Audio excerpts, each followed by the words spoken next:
Good morning, afternoon, or evening, everybody, and welcome to Pangolin, the Conservation Podcast. The show dedicated to exploring and amplifying the world's underappreciated conservation stories. The stories that inspire me, and I hope will inspire you too. I'm your host, Jack Baker, and thank you for joining me for this, the final episode of Season 4. No, I can't believe it's coming to an end either, and I'm going to keep persevering through, otherwise I'm going to stop and start thanking you all and want to cry. To celebrate the end of this amazing, incredible, beautiful chapter, I'm joined by the fantastic Vikram Baliga to discuss the wonderful worlds of plants, PhDs, and podcasts. We discuss the importance of not letting plants fade into the background, the threat some of Vikram's favourite plants face, and how we can all help to protect these incredible, important, wonderful beings. It doesn't stop there though, as we also take some time to chat about my upcoming PhD, and Vikram provides me with some great advice on how to persist through this amazing, wonderful, difficult, but fantastic challenge. One final thing, because this is the last episode, I just want to say a huge thank you to everyone who has supported the show so far this season. All of the guests, all of the people who've listened, who've subscribed, who've reviewed the show, everybody, you have made my year, my life, my everything far, far more enjoyable for the last few months, and I am so incredibly grateful for you all. You're the absolute best, and I can't wait to start on season 5 already, but we have to take a little break now for reasons you'll find out about throughout the episodes. But yes, your love means the absolute world. Thank you, thank you, thank you, thank you, thank you. Now, before I truly actually do start crying, thank you so much, and without further ado, let's get started.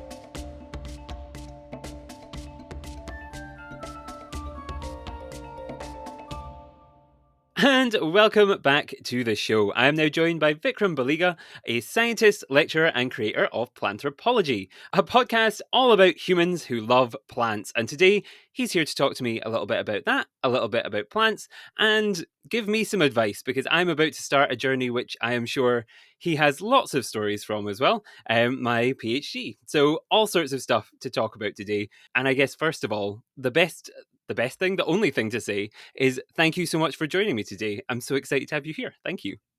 Hey, thanks for having me. I'm really excited to get to talk to you. I kind of took a break from my podcast over the summer, and this is such a good way for me to get my brain back into doing it again. So I'm really Mhm. excited about talking to you today.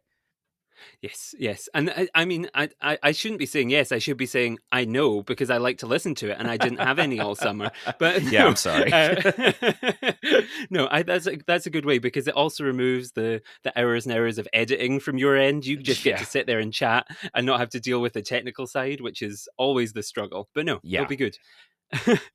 And it's good for me, because I think we don't, despite the fact I spent the last 2 years working in a botanic garden, I have not talked about plants enough on the show. So I think it'll be really, really interesting. Our last episode on the Wollemi Pine did really, really well, because we had someone from the Blue Mountain Botanic Garden come on and tell us all about that.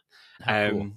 Yeah, and it was really, really cool. So I'm glad we're getting some more plant representation, especially now, when I'm going to be around lots of plant scientists all the time doing my PhD, and they'll start to get annoyed at me if I don't talk about plants. Uh, so it's perfect. But no, I guess I kind of briefly introduced you there, and then went off on a little ramble about me. But I always like to say to the guests, how would you introduce yourself to the listeners? Because obviously I've introduced you a little bit, but you're the best person to do it. So why don't you introduce yourself a little bit to the listeners?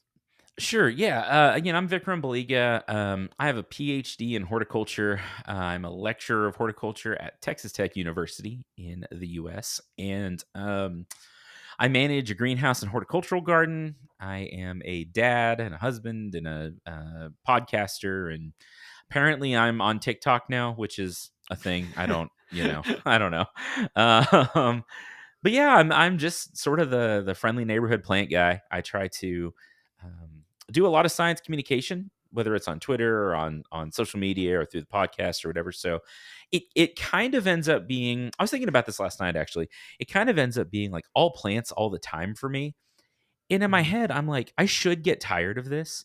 And I really just haven't yet. Like I genuinely enjoy what I do and what I talk about. Mhm. And I'm just, just nerdy enough that I'm okay with like it being my main personality trait. And I've just gone with it. This is the thing. People keep saying, like, people, all of my friends are now at the stage where they're like, I need to have hobbies away from my job. I can't be a bank person all the time. I can't work in an office all the time. That can't be my whole thing. I'm like, oh, my career is my whole thing. And I'm pretty okay with that. Yep, Hmm. that's that's fine. Fine by me. No, I think it's good. And I think it's good to brand yourself with being a plant guy, because I was talking to Dagmar on last week's episode about how she's an archerfish person, so she gets Hmm. invited to do the archerfish things. I do the pangolin things. Everyone's got their lane in science communication. It works out better that way, because we know who to go to when we think Yeah, plants, when we think archerfish, when we think pangolins, when we think whatever. We know who to go to, so it's perfect. It's perfect. for sure. Yeah. But that brings me to an interesting kind of question that I had for you, I suppose, which is, why plants? Why in the first place? Why? Because I think our audience are often kind of like animally focused. We talk about Hmm. animals a lot. And so I like to ask people, why not animals? Because that's not I fully went into conservation loving animals and didn't even consider plants up until the last few years when I worked at Botanic Garden. So I would like to know, why plants for you? Yeah, yeah, sure. So I've always been around plants. I grew up gardening. Mhm. My mom and I lived with my grandparents till I was about 10 years old, and my granddad and I were always in the garden. Like we grew up gardening. He was a Mhm. doctor, like a medical doctor, and sort of his stress relief was home gardening. So we would grow veggies. We had an apple tree. We had all this stuff, and so like some of my earliest memories are actually like being out in the garden or going up to the mountains and looking at trees and all that with my granddad. So it's always been something I've liked.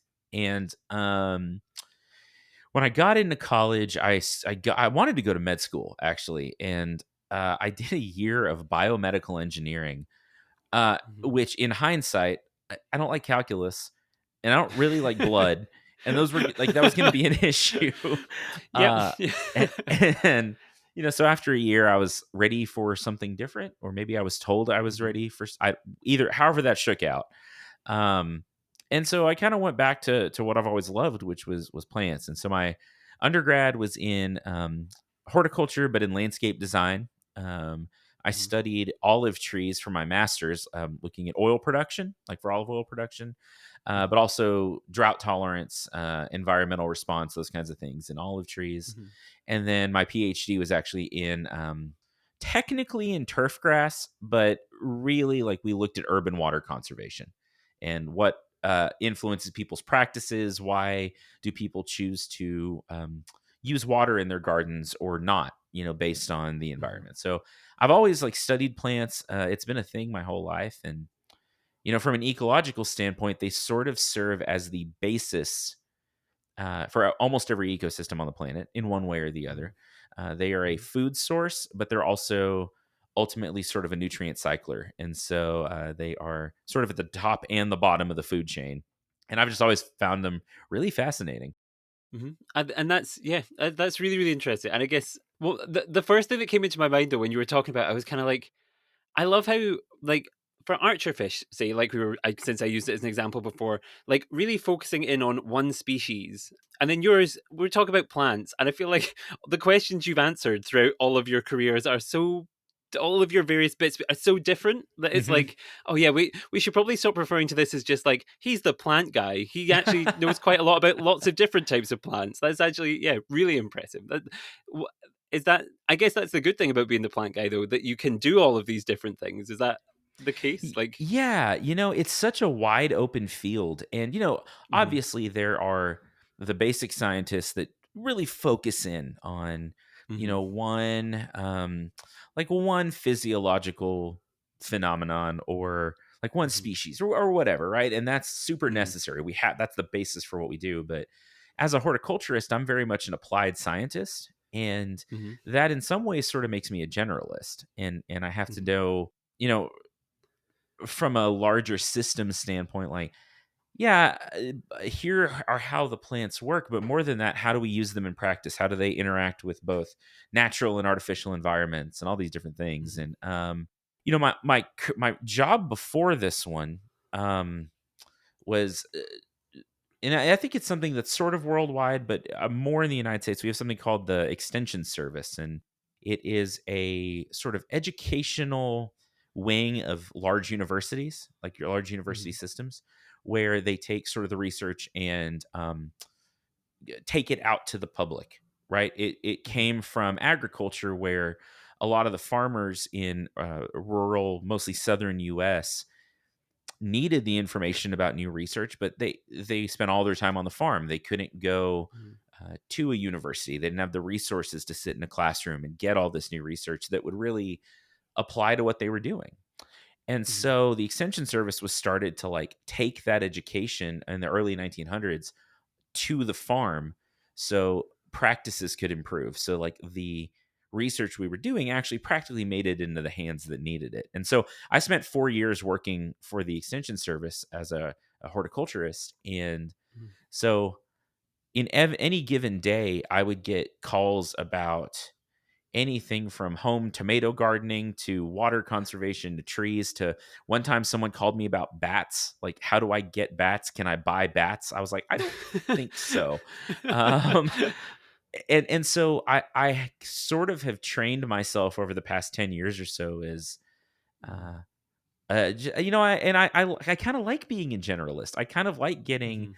questions that are broad and interesting. And now I teach intro horticulture at my university, and so I get to sort Mhm. of give my students the overview of the field and talk about everything from soils to cell biology to home gardening and farming. So that was a really long answer. I'm sorry.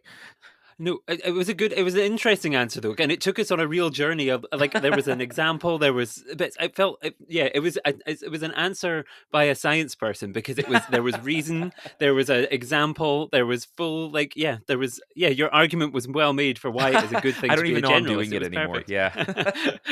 No, I guess it's a similar like on a lower level, I guess similar like work. I have worked in like a an aquarium, a botanic garden, and a zoo. So now I feel like I'm like that level for like at least my friends where they're like, Sure. oh, okay, now we have nature related questions. We can go and see that. And I hope to be able to continue that to a level which is actually useful. That people who aren't just asking me like, I just watched this thing on TV. Is that true? If it's actually like useful, like yours is, that would be ideal as well. Oh, but I So, no, listen, I get those questions too like, I'll get a text from someone that I, like, went to high school with and haven't talked to in mhm, 15 years. And, like, I can pretty much bet it's gonna be, like, a blurry picture of a plant. Like, "Hey, what's mhm. this? What's wrong with my tree?" Yep. And I don't know. I I can at least as someone who works in a botanic garden, I started on the tech side where I was doing the learning technology stuff and Hmm, like helping to move things from during the pandemic into online teaching. And I can say firsthand I was that person texting into the staff group chat being like, my mum has this plant and I think it's too big for this pot. Can anyone tell me? Because I don't know. Like but we got there. And I think now I'm about to start a PhD at a botanic garden. So I've really come around to the plant way of thinking. So, it's fine. Uh, but I guess we've talked kind of about your relationship with plants, and I guess kind of part of that was you're answering questions. You're also a lecturer. You're kind of teaching these students about plants. And I was actually listening to a podcast of yours just today where you were talking about the fact that kind of a lot of the people who take your courses aren't necessarily signed up for the kind of mhm. programs that you run. So I was wondering when you get students like that, when you get people who kind of are maybe on the fence about plants or don't really know about a lot about plants or aren't specialists, what is it you tell them to make them fall in love with plants? What's the stuff that like hooks them? What's the really interesting stuff? Yeah, that's such a good question, and, like, that is honestly one of my favorite parts of my job. is getting to Mhm. talk to like non-plant people and try to bring them around, you know? Mhm. Uh, Yeah. the things that I stress are some of what we kind of already talked about, that plants are integral Mhm. to any ecosystem. They Mhm. are part of our everyday way of life, and we never think about them, right? Like the oxygen we breathe, Mhm. the food we eat, whether we're like vegans or carnivores or anything, like plants Mhm. serve as the basis for our ecosystems, the life on this planet. And even though there was, organisms before what we think of as modern plants showed up, like now we are pretty much totally reliant on our plants for everything we do, Mhm. from the cellulose that goes into some of the chips in our phones, to screen material, to wood Mhm. that we build our homes out of. Like plants are the basis of our life. And I think Mhm. what I really like to talk about a lot, and one of the things I harp on in my Mhm. class, is that we plants sort of live in the background. They're sort of in the periphery of our Mhm. consciousness a lot, because it's like, oh, there's a tree in my yard. I've got a lawn. I've got a garden. When we see Mhm. them in parks and we see them on the roadsides, and we just sort of, whereas if you're driving down the road and you see a cardinal, a bright red male cardinal land in a tree, you Mhm. think about the cardinal and not the tree. If that makes sense, Mhm. right? Yeah. They're Mhm. sort of, and plants sort of fade into the background sometimes, but some of that I think is because they're so vastly different than us.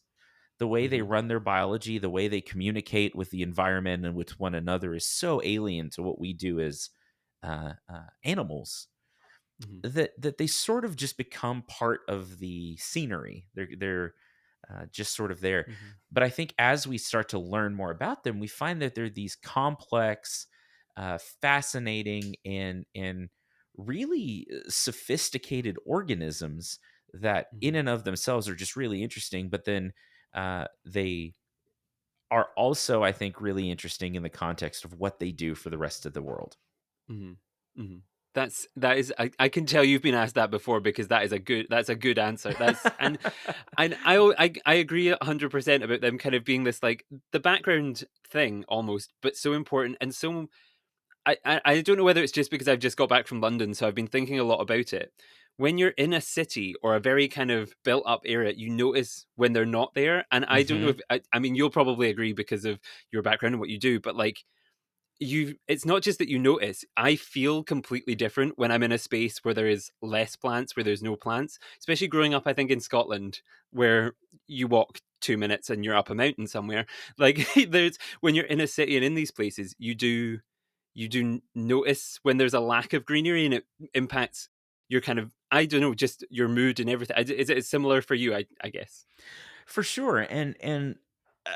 There's so much science to back that up, so much Mhm. data and research, where um, uh, health researchers are, and psychological researchers and other folks are really looking at the tangible health effects of being in green Mhm. space and being around Mhm. plants. And there are, marked psychological benefits to spending time in Mhm. nature. And nature is, I think, sort of this is an aside, but we think of nature one way, as, Mhm. oh, I'm going to go somewhere and be in nature, right? I think we think Mhm. that a lot. Like, I've got to go to a forest, I have to go outside of town, I need to, like, we Mhm. think of nature as something that's separated from us, especially if we live in the city. But Mhm. the dandelion coming up in a crack in the sidewalk, or the tree in a little tree, that's nature too. It's everywhere. And Mhm. being around it has like psychological impacts, but now they're starting to find like tangible, like physiological, chemical impacts on us. We Mhm. I tell my students that we evolved in nature, right? We evolved Mhm. around trees and plants, and to think we didn't share some kind of physiological symbiosis with these organisms that are putting Mhm. out all these organic compounds into the air and doing all these things. Like, it's like we don't think about it, but we do. And so now they're finding that just being around trees, smelling and inhaling and taking in some of the organic compounds they put out into the atmosphere, has like Mhm. tangible, literal health benefits for us. And it's things that I Mhm. think that people on some level just kind of know. Like you just kind of think, like you were saying, like I just feel better when I'm around plants. But Mm. now we have data to back that up, which is really cool. Yep. Yep. It's something that's, yeah, I think about a lot because it's something that kind of it's that cross between, like, I think over the last few years my interest in kind of mental health versus nature versus all this has kind of grown. And I think, I don't know, I often thought about it during the pandemic. I kind of felt good going to a local zoo and reconnecting with animals and all sorts of stuff. And I don't know, and then kind of the more I thought about it, like, I got the same buzz just from going on my daily walk of like, Hmm. oh, actually just being in a park, being around these things, going out into the garden, and then started growing my own. It was like grow. I got and for listeners who've been following the aloe vera saga, where for about 3 episodes in a row I smacked my hand off this massive plant that was growing on my desk. It's now moved downstairs because I was growing it and it got so big. Like, and all of these things, they add up and just, yeah, are good for welfare, physical and mental. I Hmm. think, and well, not physical if you keep slapping a very spiny aloe vera plant, but um, like overall, pretty good. But no, that's really really interesting, and not a tangent I intended to go down, but very worth it. I think really really interesting. Um, a tangent I did want to go down though was, I think we've kind of talked about why people should love plants and why they could love plants. But I think it always helps to kind of give not just the examples of why you should love them, but also give examples of kind of the threats and the things that they face and the kind of challenges that are out there for plants. Because again, I think people think about animals a lot of the time and they think of the red list of endangered species specifically in the kind of animal context. They think about kind of, if you were to get people to list endangered species, I think the most of the time people would come up with a list of animals or whatever it was that they were going to ask you about. But I Hmm. wanted to ask you about conservation to do with plants. We're a conservation podcast, so I had to bring it up. And so yeah, I wondered for you, are there any kind of interesting or important or major kind of conservation stories in the world of plants that you'd like to flag for the listeners?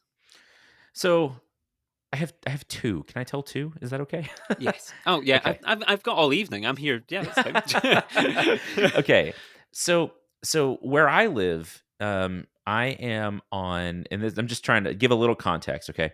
So I live in Texas in the U.S., and Mhm, the area I live is sort of a higher elevation grassland prairie. So we're at about a mhm, thousand meters above sea level, and it's wide and open and flat. Like I mean, as far as you look, it's just flat. And if you were here, sitting where my office is, say 300 years ago, it would be 3 foot tall grass and some wildflowers and stuff as far as you can see in every direction. Wide mhm, open sea of grass. So we're on this prairie land. And up until just really a few hundred years ago, I mean, there were herds of bison. The indigenous peoples of this area managed these herds, they managed the land, and it was a very like fascinating ecosystem. And mhm, prairie conservation is something that I think is really interesting and really important. So prairies mhm, are, defined as open grasslands with few trees, and that are a mix of different grasses and annual plants and maybe some perennial woody plants, smaller shrubs, things like that. And eh, rainforests get a lot of press, right? We, yep. we talk about like charismatic megafauna, how like Mhm, people are more interested in lions than they are in beetles, whatever, yeah. Mhm, right? We kind of see the same thing in our plants where trees get a lot of attention. And I love trees, I'm a tree guy. Uh, but the prairies of the world probably produce as much or more oxygen than all of the mhm, trees on the planet. They are an important source of carbon storage. They're carbon sinks. I'm sorry, yeah, mhm, carbon sinks. So they store carbon in the soil and the roots, and they are a natural and integral part of the nitrogen cycle and carbon cycle. So when we talk about sort of environmental and fighting climate change, like environmental conservation and climate change management, prairies are super important, but they're so badly neglected mhm, because we see a big open patch of land and it's like, I'm going to put a farm there or a city there.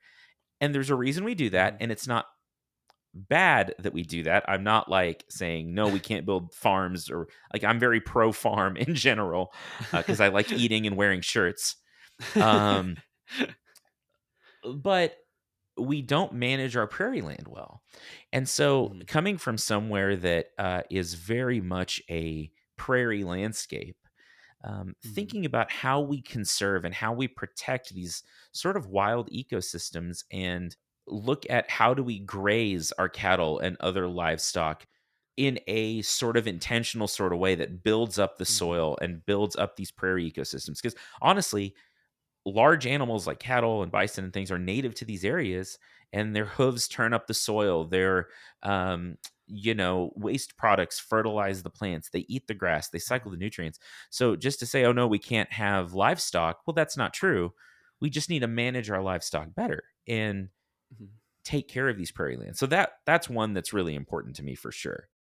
No, that's really really interesting actually, and I suppose it comes back almost to the research that you had been talking about before that you've been doing about it all has to do with the things about how we use land, how things are moved and changed, and so no, it makes sense that that you'd want to kind of talk about it more, and it's something that's really interesting, and I guess similarly in the UK, just a few weeks ago we had an episode where I had Steph on and she was talking about kind of she wanted to talk a little bit about how land is misused in the UK. And it's not even that, yeah, we kind of use too much of it or we do that. It's that when we use it, sometimes we don't think about the impact of what we're doing to the land, and we're kind of not using it in the most effective way that balances the needs of people and of nature. So it's Mhm. interesting to hear that this is not a UK exclusive problem, which I mean isn't. I mean that doesn't make me feel better about it. I don't, I suppose, but it's interesting to know that there's lots of people thinking about this. And no, I couldn't agree more because I've said this before to people where I'm like, I love the Amazon, but we don't talk like the Amazon is like the charismatic megafauna Yeah. of the ecosystem world, and I love rainforests, and I love that. I love it. But there's other cool stuff out there. Please Mhm. go and like look at. Like I've been so happy to watch Frozen Planet, the new David Attenborough thing, Ooh, because I'm yeah. like, yes, let's talk about something else. Let's like look at other bits of the world. It's interesting there too. So no, that's it's yeah, really really interesting. Um, I Well, guess and how. go ahead, Oh go ahead. yeah. Oh, no, I was gonna ask you a follow-up, so if you have a point, I would love to hear it. No, no, no. Go ahead and follow up. I was gonna tell another story, but go ahead and ask your follow up question. No, I was just gonna be, like, how as someone who's doing this research kinda that is interested in this, how would you kind of propose that people start to how would you like to see that issue kind of move forward? How do you start to deal with something like that? So that's a really good question. Mhm, There's no one thing that I have through my time as a student and now faculty scientist, whatever mhm, I am, it changes probably from day to day. Uh, I've learned is that like there's never a single solution to anything. mhm, And we as humans, I think, like to put things into boxes and we like things neat and tidy. And it's like, no, mhm, I need one thing to solve this problem, right? So mhm, when we talk about climate change, where it's like, well, let's go plant some trees. Okay, that's good. Like I am pro planting trees, but we have to think about, are we planting them in the right places? Are we maintaining these ecosystems? All of this. And so I think what I would say to people who are interested in thinking about different types of conservation, different areas of research, and prairies specifically, is mhm. go find one. And I know that's easier said than done. I get that. Like, especially if you live in the jungle, it's like, well, okay, I'm going to go find a prairie. Okay. Or in the desert. But like, if you can't find one in person, find one on the internet. We have access to so much. And I am a big proponent of not, I'm trying to say this like delicately, uh, not punishing people for their ignorance unless it's willful, right? We Mhm, don't know what we don't know. And so when we look through the lens of history at like what people have done in the past because they were just trying to do their best and survive, it's really easy to say, "Oh, well they did this and this and it was bad and they should have known better." Well, but they mhm, didn't, right? They didn't mhm, know. And I think that ignorance is not a crime, but like willful ignorance is. And now that we have access to learning about all these different ecosystems, and it's as easy as just pulling out your phone and searching prairie conservation on YouTube or whatever. Uh, mhm, some of our excuses for ignoring the problems and the different things out there are starting to fade a little bit, right? Like Hmm. We still don't know what we don't know, but now we have so many more tools to find out. So, like, if you're interested in figuring out, um, like, okay, what's the whole deal with prairies? There's so many great like documentaries out there you could watch, really beautifully Hmm. done documentaries. So many people that are studying it and doing great communication about it. So I think for people that are interested in learning more about conservation, just start somewhere. Find a Hmm. topic you're interested in, and your doom scrolling time when you're scrolling on Twitter looking for someone to fight with for an hour before bed or whatever. Maybe Hmm. spend that time watching a short documentary on something, watching some videos on YouTube about a new ecosystem. Like, I think we apply our time and our energy poorly sometimes because it's more fun to go argue with people on Twitter or on TikTok Hmm. or whatever. But we could use our time maybe still in an enjoyable way, uh, Hmm. but maybe a more productive way. Yep. That's I could not agree more, because it's like, instead of just shouting at me, ask me a question about something, and like, instead of tweeting a nasty thing, formulate it into a way of like, you ask, even if you're angry about something, ask it in an interesting, or like a way that someone can respond without you immediately wanting to shut them down. And like, Hmm. yeah, Google and all of these internet searchers, and like, everything is a wonderful tool, as long as you're looking on the right in the right places. It's a Yes. wonderful tool for finding information.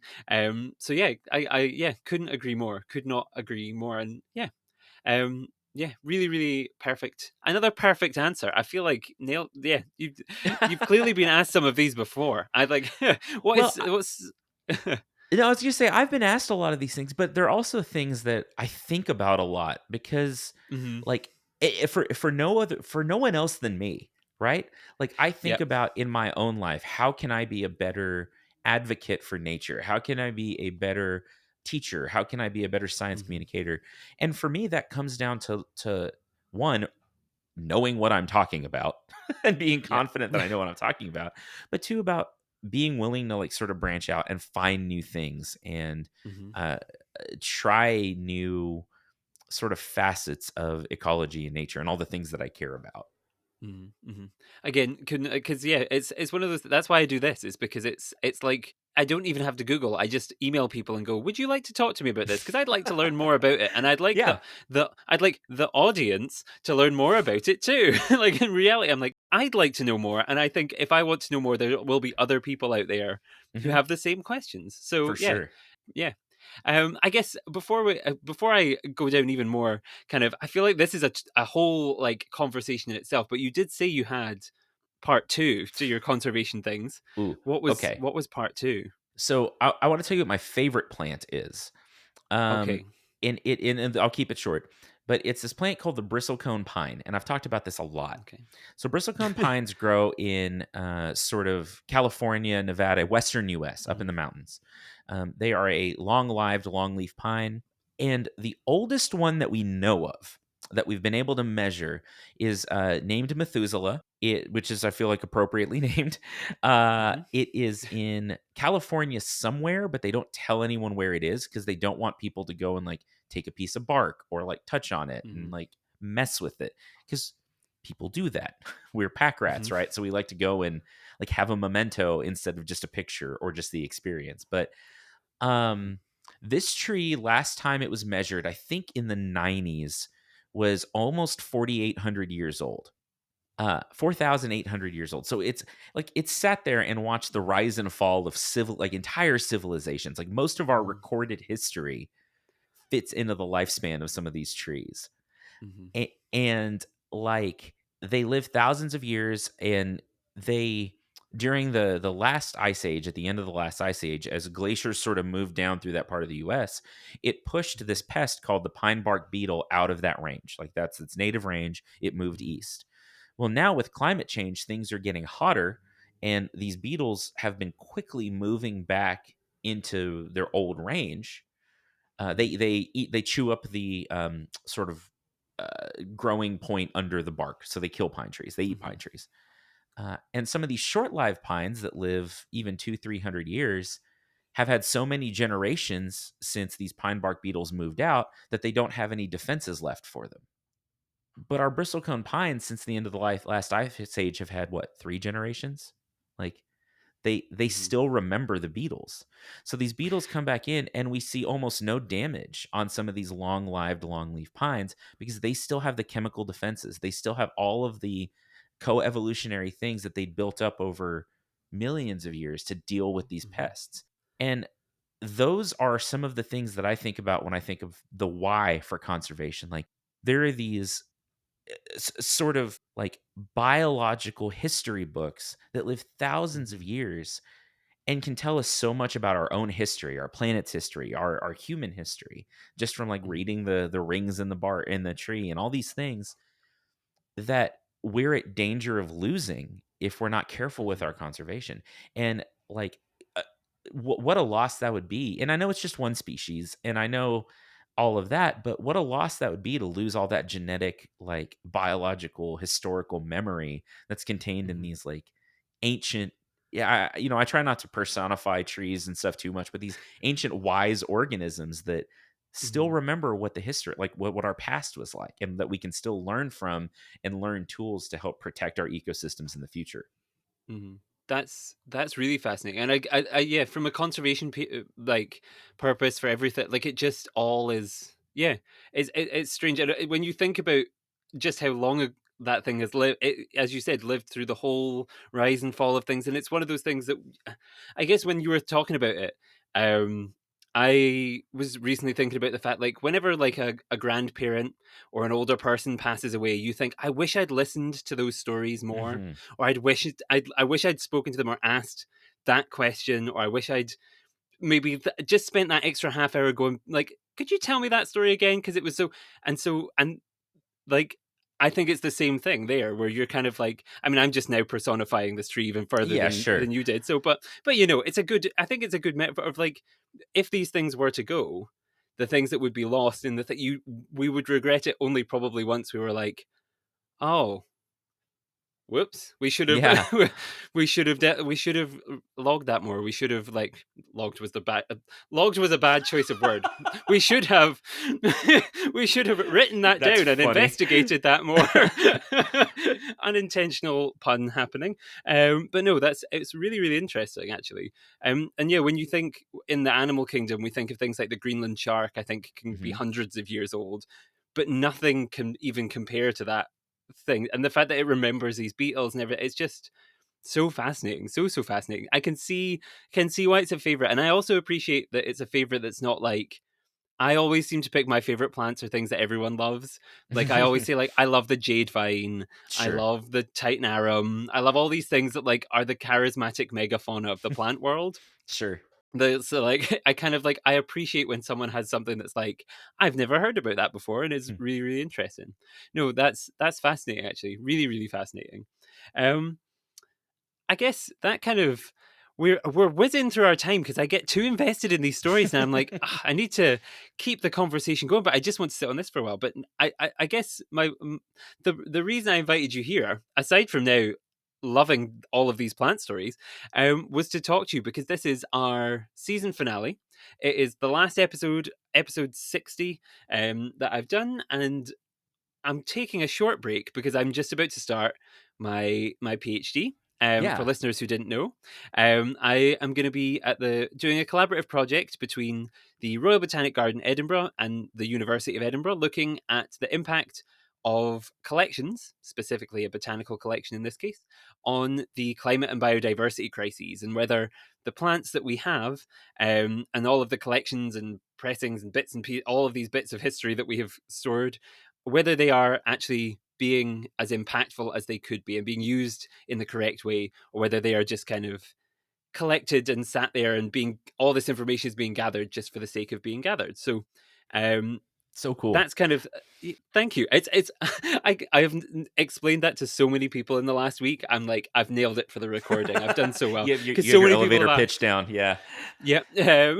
So I that's kind of what I'll be looking at. So it's very kind of botanics, plants focused, and kind of that's why I wanted to speak to you, because I thought, well, since I am kind of shutting this down for just a little while. I will be back to do more podcasts once I'm more settled into the Hmm. PhD. I thought, why not have a guest who isn't just interesting for the listeners, but can provide me with some good advice about PhDs surrounding plants and that kind of world. So I wanted to ask you if you were kind of had a student, had someone who was kind of thinking about doing a PhD or about to start a PhD in a naturey topic, what advice would you give them? What would you tell them? Wow. Yeah. I've been thinking about this since you sent some questions along because it's a big question, right?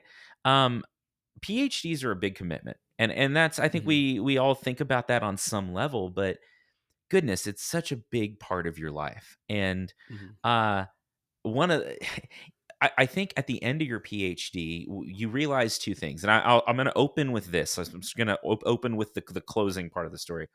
You realize how much more there is to learn and maybe how little mhm, you know. I think that was one of the biggest revelations to me is like, oh my gosh, there is this world of like fascinating things to learn. And like mhm, what I think my PhD in a lot of ways proved to me was like, oh, I can keep doing that. I can keep learning. I can keep finding new stuff. That was exciting for mhm, me personally as a mhm, sort of a lifetime learner. And also that you can endure through hard things mhm. because there's long nights, there's long days of research, there's lots of writing. Oh God, so much reading and writing, uh, and it's difficult and it can be exhausting. And I think one of the things that I am most proud of on the other end of it is that I was able to persevere through it. Like that taught me a lot about myself. Mhm, What I would say to someone who's wanting to get into it, who's wanting to embark on this process to find these end goals, is know why you're doing it. Like really, mhm, really know for yourself like why you're mhm, doing it.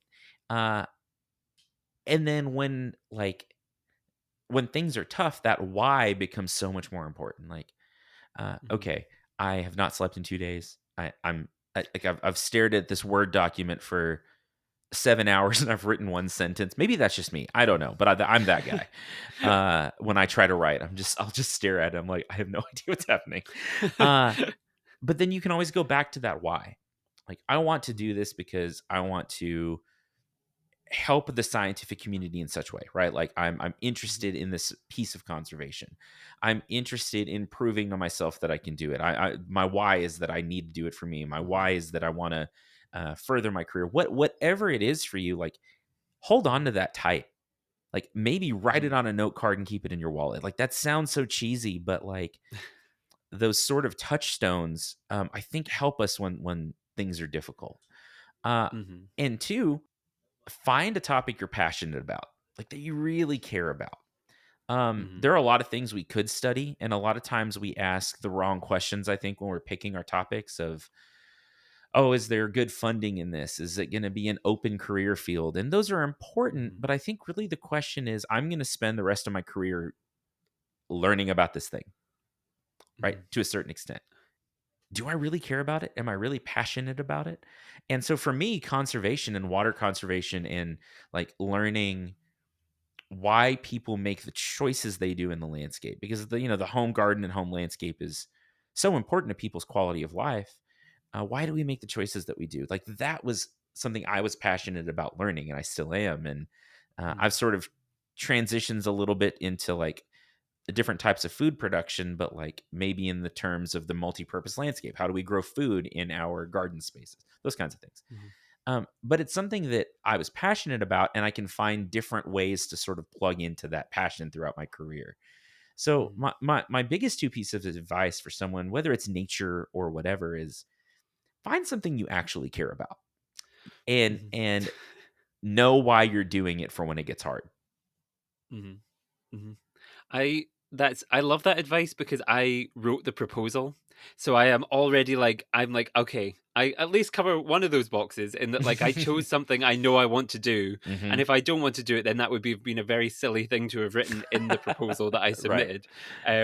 And like so I'm feeling fairly good on one point. And now yeah, I need to go and sit down and like really like because that's something that I think a lot of people have asked me is like, oh, why did you want to do that? And I always kind of give like an answer, but it's one of those ones where like I know deep down why, but I haven't been able to like work out the exact way to say it yet. So I'm like, oh yes, I want to do something that makes a difference. I want to do something that kind of actually future Jack, if you're listening to this when having a bad day on PhD. This is for you. You're doing this because you like want to make a difference. You want to do something that's important, impactful. You want to kind of, yeah, there's lots of reasons, all sorts of stuff. I feel like that's a good baseline to start with. And also Dr. Baker, I think, is a very good and funny. I need to I like like it. my plan is to I was going to say, and my plan is to marry someone who has a third profession, like another profession, so I can double barrel this, so I can be like just something ridiculous, like Doctor Baker nurse, Doctor Baker, just just something That's I don't even know. pretty awesome, Yeah, actually. yeah. Just to see how many I can throughout my life. I may have to have multiple partners just to build up the like list of funny careers. Yeah, for sure. Yeah, yeah.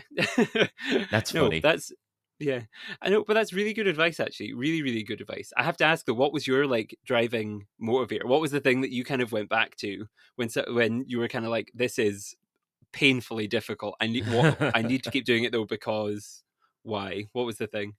So again, for me, it was large. So I was working again for the extension service. I was a community educator, Mhm, and most of my most of my kind of outreach educational stuff was in urban water conservation. mhm, Because the place where I live, like water is sort of our big deal, right? mhm, We're always in drought. It doesn't rain much. We get like 500 millimeters of rain here a year on a good year. mhm, It's dry and it's hot and windy, and it had to have been very intimidating, like a very intimidating landscape. So, but we grow plants. We have sort of this really cool agricultural community and horticultural urban community. And so for me, it was like I want people. I think a lot. Let me back up. I'm sorry. I was gonna chase a rabbit down the wrong trail. I think a lot about the um sort of power of place. And when you find mhm, your place, that becomes sort of a part of you, if that makes sense. mhm, And as weird as it is, a lot of people don't like it here. I've sort of found my place. And mhm, like the landscapes out here, the prairies, everything else is just so much part of who I am and who I've become, mhm, that I want other people to be able to be a part of that too for, generations. Whether they live mhm, here or just spend a little bit of time here in college or whatever, like I want this place to be the best it can be so that it can be part of other people's lives too. So when I think about like when I was starting my PhD, I was like, okay, I do all this water conservation programming and all this, but I want to answer the question of, am I approaching this in the right way? Am I hitting the right things that people actually care about when they think about water use mhm, in their landscape? Am I actually addressing the concerns that need to be addressed to influence behavior? Right? Because it's like mhm, if you're trying to influence behavior and say, okay, you need to save water, but you're only talking about one facet of it, and it's not the part that people actually care about, like you're just sort of like spinning your wheels. And so I wanted to answer the mhm, question of, am I doing my job right because my job matters to me? mhm, My field matters to me. And it evolved a little bit. I changed jobs in the middle of it and started working here at Tech, but a lot of my outreach and education still is in water conservation, and now my research is in how we use our the research I want to do is in things like public green space and community gardens, and mhm, how we can use our limited like garden space and like urban agricultural space as efficiently as possible. So for me, it mhm, was just I wanted the answers to those questions so I could be better about the things I do. mhm.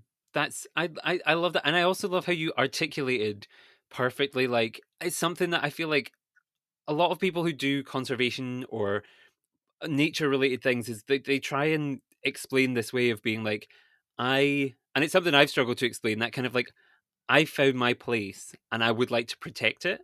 I feel like you summed that up so nice because it's that like weird like not in the way that like I feel like I own it, but I want like in a way that like you want people to be able to enjoy it. You want the things that thrive here to be able to continue to thrive in the way that they Mhm. do.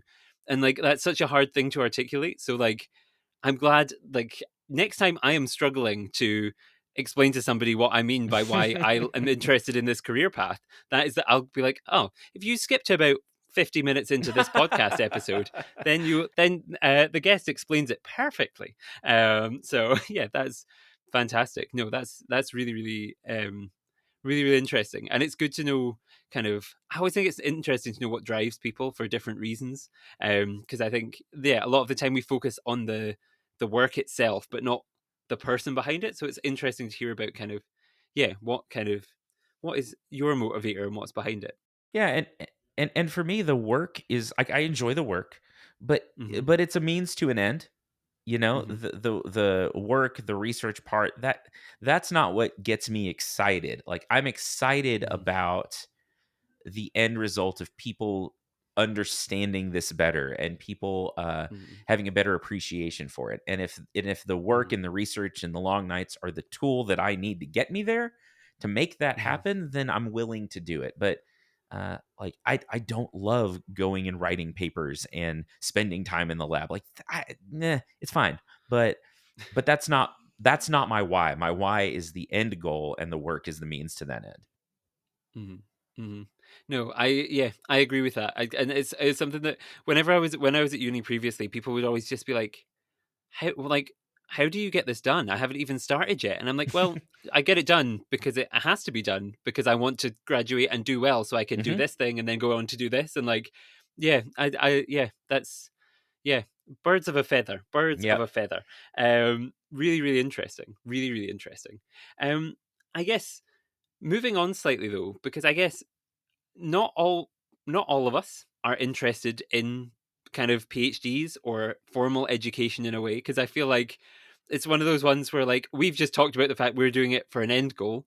Other people's end goals will be kind of similar to ours, but they don't think it's the route for them to do a PhD, or they don't think it's a route to do kind of a formal education. So I was wondering kind of for anyone who's been listening and thinking, well, that's all good, but it's not for me, Hmm. what advice would you give to somebody who kind of is interested in conservation or specifically plant conservation or anything you've kind of talked about? What route would you kind of encourage them to go down, or what would you encourage them to do?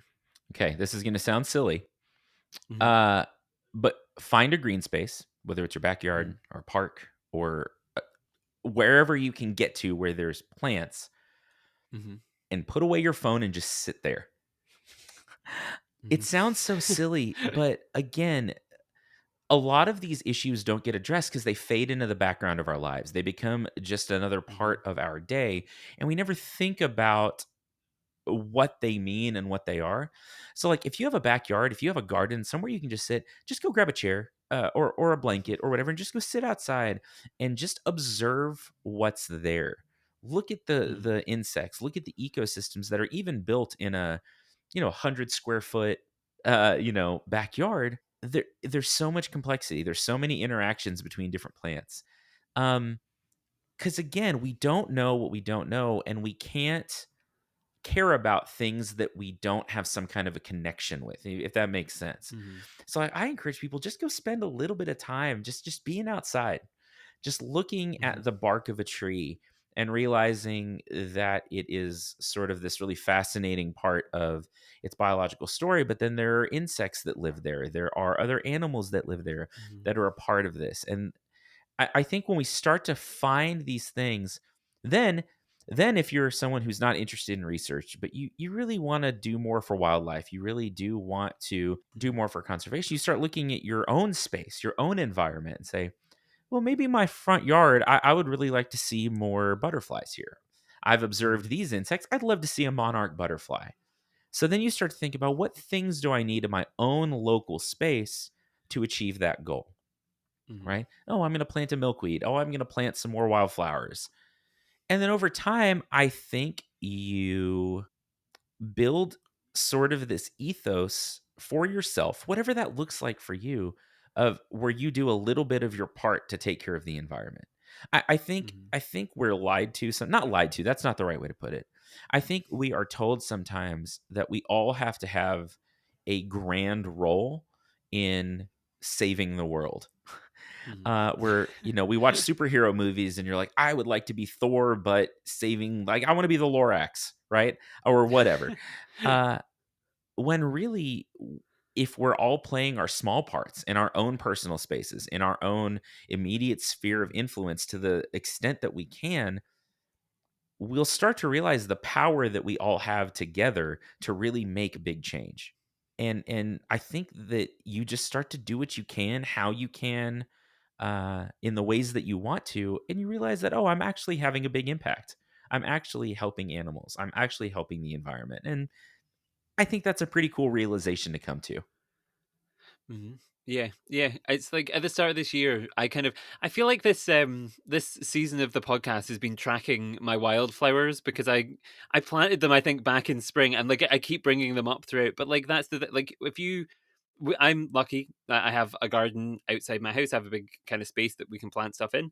Um and yeah, planting wildflowers at the start of this year I did because I wanted to encourage more nature in. And we're getting into autumn now, and so things are starting to change and different things are starting to appear. But over summer, certainly there were far more bees. There were far more little creepy crawlies all over the place. There was the first ever shield bug I've ever seen in the garden, which I got far too excited about. Like all of these things started to like happen and change, and you just kind of get like this. Oh, I've made a difference, even if it's just in this small space. I've done something for the wildlife that's around me. And so yeah, it's great. And it's amazing how you do miss things by being on your phone and by going out and I also find by going out and having to man a garden, you can't look at your phone because you're wearing gloves or you've kind of like covered in mud or you're kind of covered in something. So you're like forcing yourself to be away from it. And it kind of uh, it perpetuates the good thing because you're like, oh well, I'm away from technology for even longer because I'm doing something that's like Hmm. um then helping the wildlife around. So yeah, it's good. And also like it's a constant reward of like as I we've been kind of planting and growing and seeing different things change throughout the year, different things blooming and different animals coming by and birds and all of this kind of stuff happening. It's yeah, it's this constant reward that then yeah goes on hopefully to make a difference. I can't wait to replant all of these wildflowers next year once this winter kills them all off because I'll want Hmm. to go and see if over the winter having them around for 1 year in year two what the build up is there different things, is there like it's an exciting prospect. So yeah, really really interesting. Good advice. I'll come back to you in spring because I'll want some good advice about how to make sure they do well. Sure. uh yeah. No, that's really really interesting. Yeah, I guess that was. Did you have any before I ask it in a more formal way? Did you have any more advice, or would you say should I transition into? Practically, if you're getting into gardening and stuff, start small. That is Yeah, a very like yeah. practical bit of advice that people are like, oh, I'm gonna redo my whole backyard and I'm gonna do all.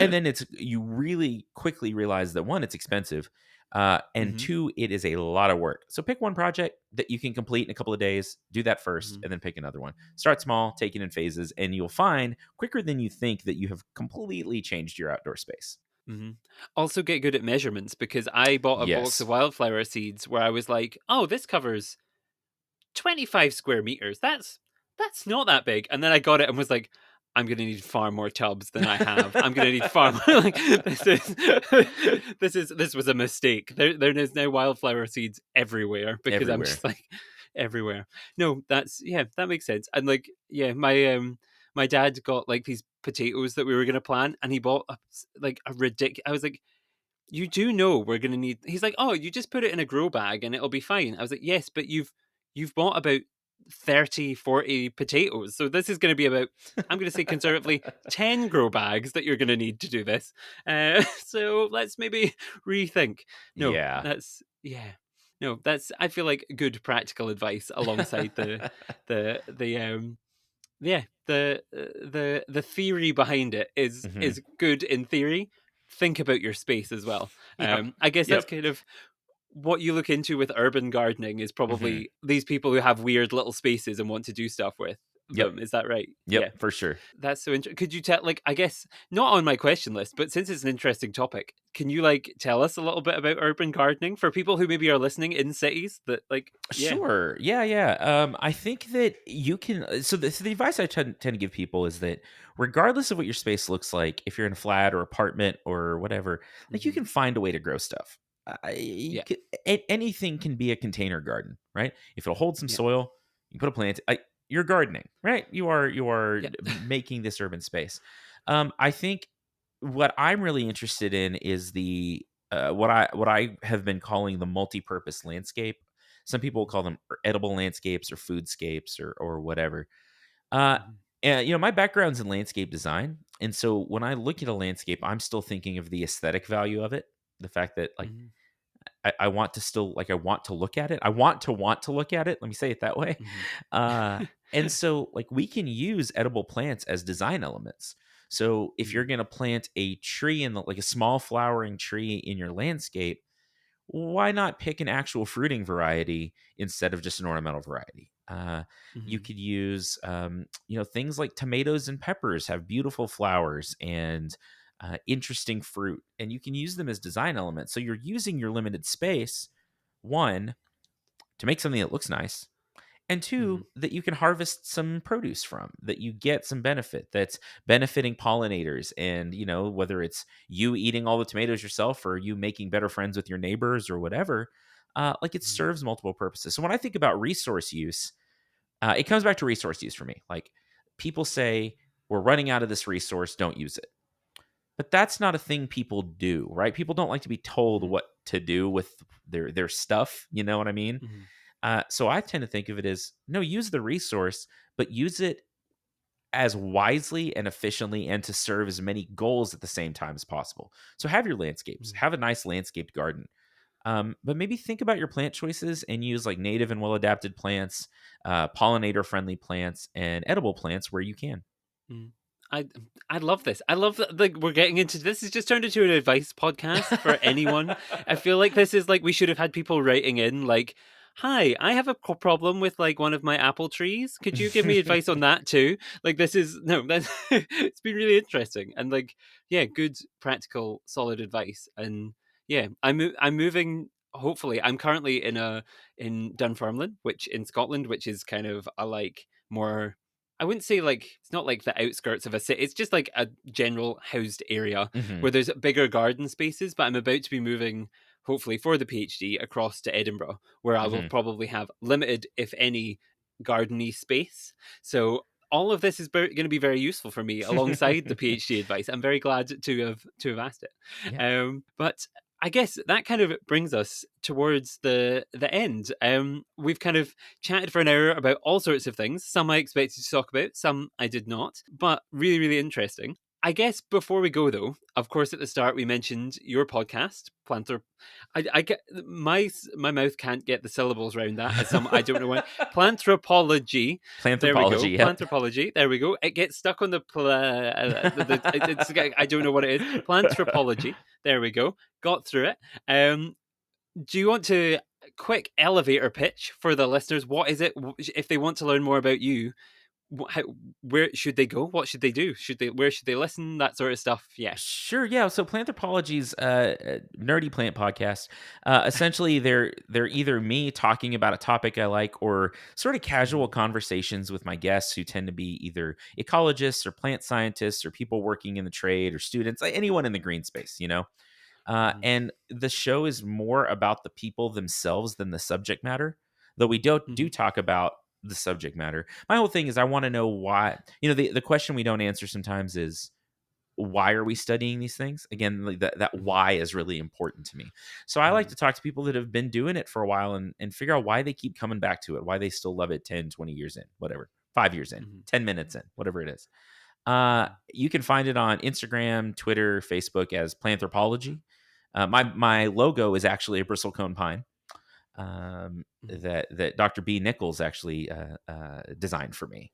I didn't know that. I knew that obviously the tree. It's very like it's an excellent logo, but I didn't know that was the one. That's really Yep, interesting. that's Really, it. really interesting. Yep, yep. And I'm also the Plant Prof on Twitter, Mhm. Instagram, and TikTok. So that's more academic stuff. I yell about bananas a lot. Whatever. Mostly more fun nonsense kind of things. But yeah, I'm for better or worse easy to be found on the internet. I'm kind of my big face is all over the place a lot.